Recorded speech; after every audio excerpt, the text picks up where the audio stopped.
दोस्तों, हमारे channel SK music studio Umgaon को सब्सक्राइब अवश्य करें।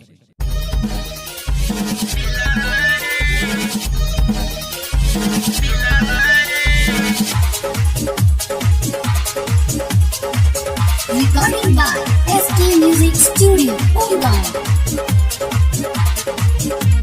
फुलावा से कोमल शीशावा से नाजुक हवे मोरा सिनेमा में दिलावा रे।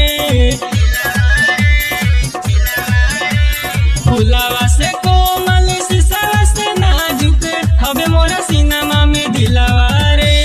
किया रे जाने कैलस दीवाना हमर तुरी है न दिलावा तोहरे ओठ पर के तिलवा रे। किया रे जाने कैलस दीवाना हमर तुरी है न दिलावा तोहरे ओठ पर के तिलवा रे।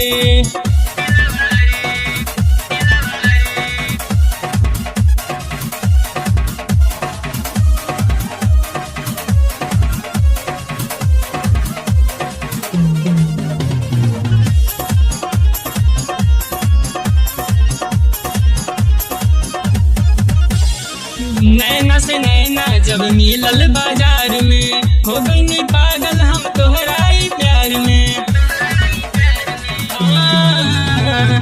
नैना से नैना जब मिलल बाजार में हो गई पागल हम तोहराई प्यार में। क्यूट क्यूट चेहरा से ऐसे मुस्कैलू जैसे कमल के फूल खिलावा रे। किया रे जाने कैलस दीवाना हमार तुरी है न दिलावा तोहरे ओठ पर के तिलवा रे। किया रे जाने कैलस दीवाना हमार तुरी है न दिलावा तोहरे ओठ पर के तिलवा रे।